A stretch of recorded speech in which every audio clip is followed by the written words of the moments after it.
De même qu'en chimie, on distingue deux types d'éléments.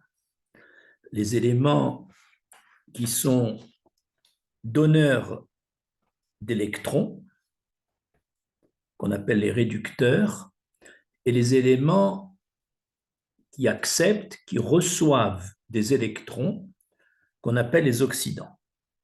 Donc il y a des donneurs et des receveurs. De même, chez les hommes, il y a deux catégories de personnes, celles qui ont tendance à prendre d'autrui, à profiter d'autrui, et celles qui ont tendance à vouloir donner à autrui.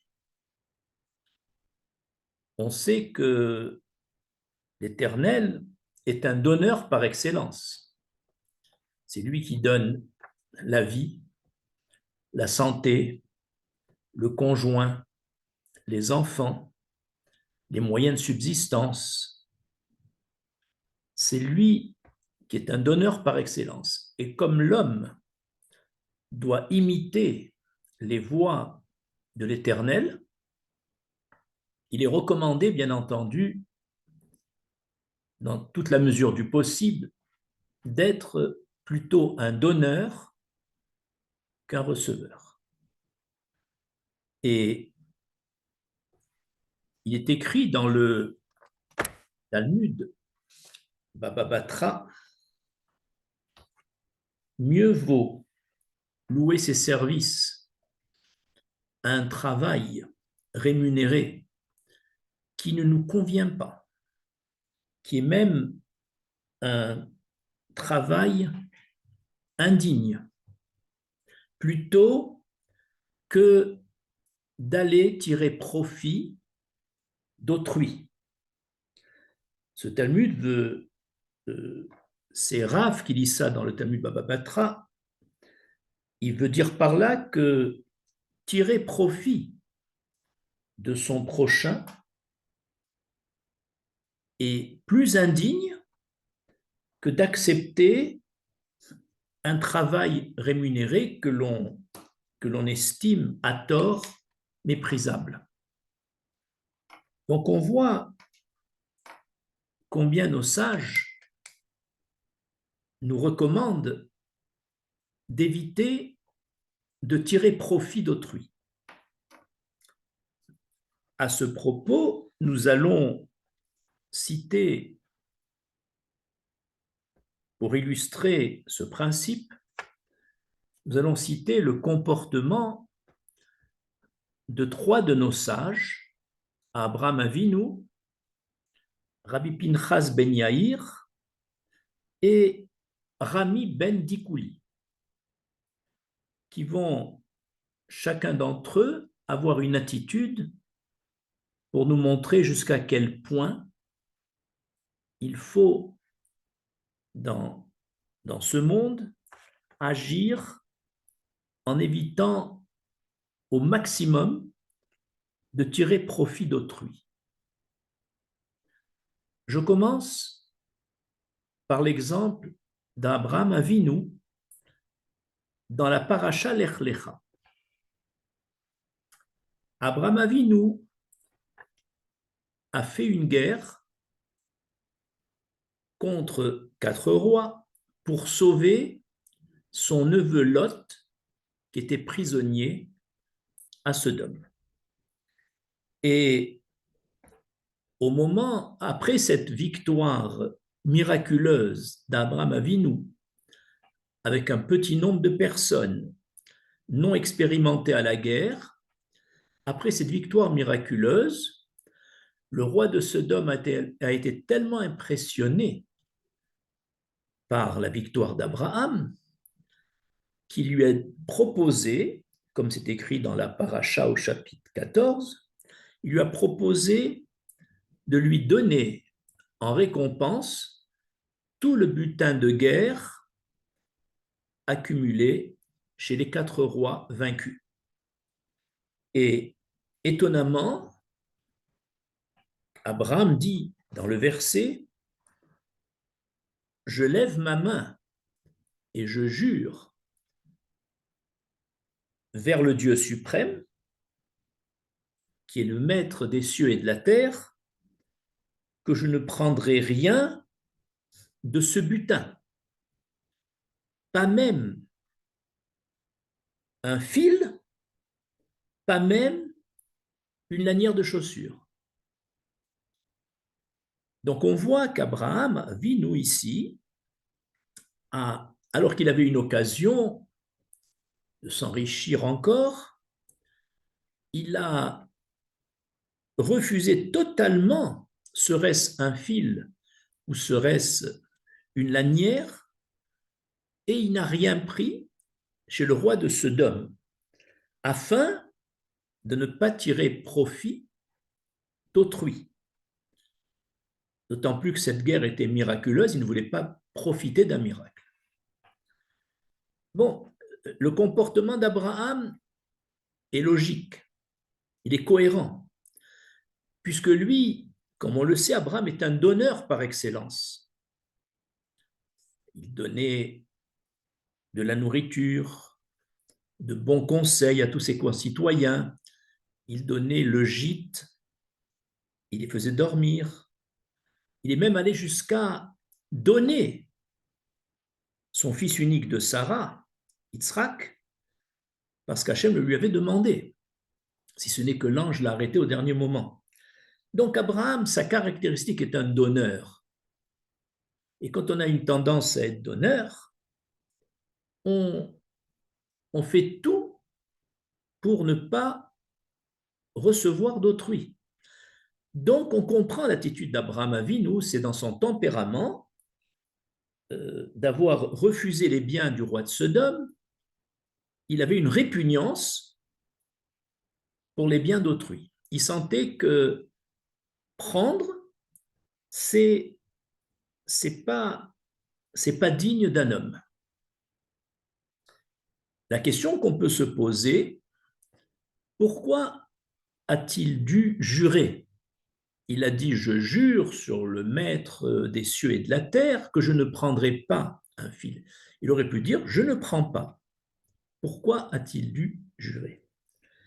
Alors là, on apprend quelque chose d'intéressant, c'est que s'il n'avait pas juré, il aurait, par sa répugnance naturelle, refusé les biens que lui proposait le roi de Sodome.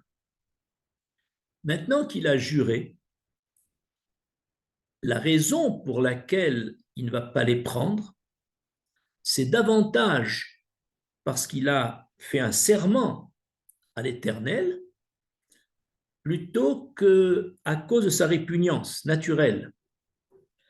Et là, on, on comprend que par ce serment, il s'est préservé du mauvais penchant, du Yetzer Hara, qui, s'il n'avait pas juré, aurait pu dire enfin Abraham Avinu, tu as une occasion formidable de t'enrichir, avec ça tu vas faire des bonnes actions, donc accepte. Il craignait Abraham Avinu que même si son principe est de ne pas profiter d'autrui, que le Yetzer Hara, le mauvais penchant, le pousse à accepter après insistance du roi de Sodome. Pour couper court à une intervention éventuelle du Yetzer Hara, il jure. Et là, lié par un serment à l'Éternel, il ne peut en aucune façon accepter. Voilà l'attitude d'Abraham Avinu.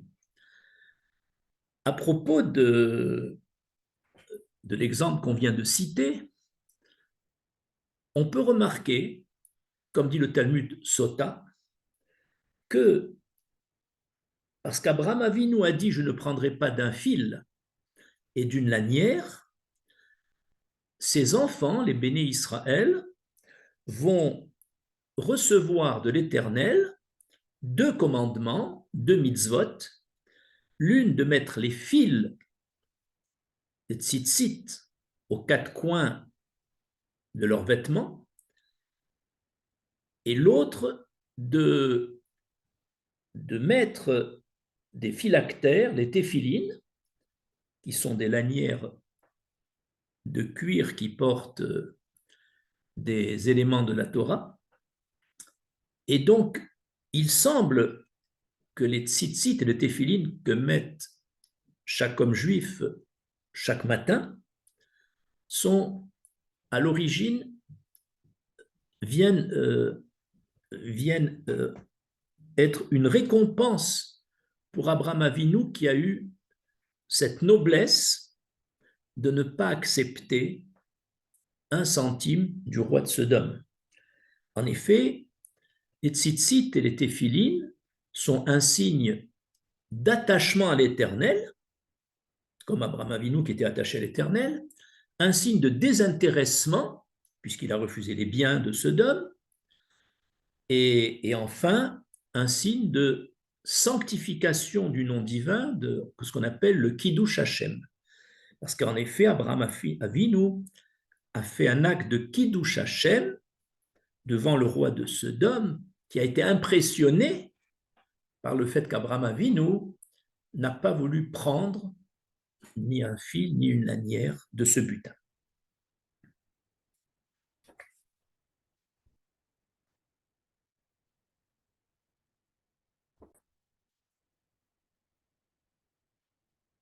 Deuxième exemple, celui de Rabbi Pinchas ben Yair, qui est un homme qui a toujours fait attention de ne pas profiter d'autrui. Il est écrit dans le Talmud Choulin qu'il n'a jamais profité d'une tranche de pain qui n'était pas à lui, et même de son père, duquel il refusait tout profit. Un jour, Rabbi Pinchas ben Yair, en déplacement, passe visiter le Nassi, le chef de la communauté, Rabbi Yehuda Anassi. Et Rabbi Yehuda Anassi s'empresse de l'inviter pour le dîner. Habituellement, Rabbi Pinchas ben Yair refuse de profiter de qui que ce soit. Mais vu le titre éminent du Nassi et de l'importance de Rabbi, il n'osa pas refuser et il a accepté l'invitation. Rabbi était tellement heureux, lui qui savait que Rabbi Pinchas ben Yair avait l'habitude de refuser tout don, toute invitation. Il lui dit, j'ai une mission à effectuer, Rabbi Pinchas ben Yair, à mon retour ce soir, je viendrai dîner chez toi, exceptionnellement. Le soir, arrivé pour le dîner, devant la porte de la maison de Rabbi où s'est présenté Rabbi Pinchas ben Yair, se trouvaient des mules blanches qu'il avait reçues Rabbi en donation. Or, ces mules blanches étaient le symbole de la présence imminente du Malach Hamavet, de l'ange de la mort. Donc, Rabbi Pinchas ben Yair a commencé à avoir peur d'entrer dans la maison de Rabbi pour participer à ce dîner. Et il n'osait pas rentrer à cause des mules blanches. Alors Rabbi Yehuda Anassi lui propose d'être prêt à les vendre, à s'en désapproprier, etc. Et toutes ces propositions sont refusées par Rabbi Pinchas pour des raisons de halacha. Et puis, Rabbi se fait plus insistant. À ce moment-là, une montagne, miraculeusement, se dresse entre eux. Et Rabbi se mit à pleurer en disant quel pouvoir ces justes possèdent. Pourquoi pourquoi les mules blanches juste à ce moment-là et pourquoi cette montagne? Eh bien, Rachi explique que l'Éternel a fait en sorte que Rabbi Pinchas Ben Yair rentre dans la maison de Rabbi, non pas par la porte principale habituelle, mais par une porte secondaire, où se trouvaient les mules blanches, afin d'empêcher Rabbi Pinchas, qui avait pris l'habitude de ne pas profiter de qui que ce soit, pour ne pas que ce jour-là, il profite exceptionnellement de Rabbi. Et devant l'insistance de Rabbi, à laquelle Rabbi Pinchas était prêt d'accéder, eh bien, l'Éternel a mis entre eux une montagne qui empêchait Rabbi de pénétrer, qui empêchait Rabbi Pinchas de pénétrer dans la maison de Rabbi. On voit comment, pour un homme qui avait décidé de ne tirer profit de personne, même de ses parents, comment l'Éternel l'a aidé pour maintenir ses promesses initiales et pour son indépendance, parce que Rabbi Pinchas Ben Yair a bien compris que chercher à profiter d'autrui est une attitude indigne d'un homme. Et c'était ça le deuxième exemple que je voulais vous présenter. Je vais vous présenter le troisième et dernier exemple qui illustre la volonté de nos sages de ne pas profiter d'autrui. C'est celui de Rami, fils de Dikouli.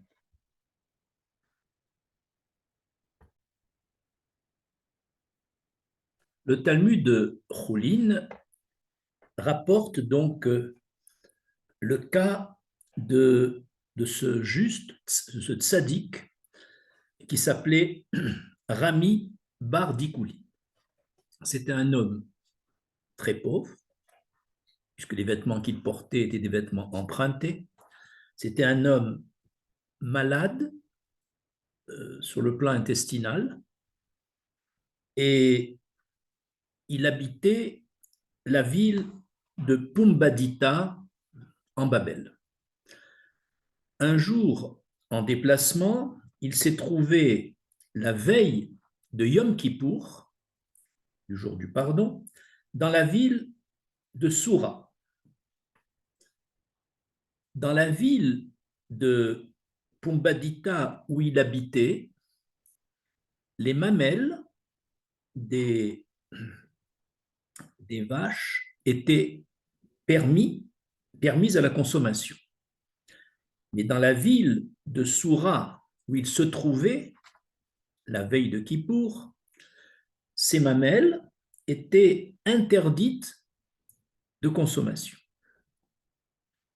Cependant, cet homme qui avait l'habitude d'éviter de tirer profit de qui que ce soit, cette veille de Yom Kippour, il est allé ramasser toutes les mamelles des bêtes de la ville de Soura, puisqu'il ne les mangeait pas.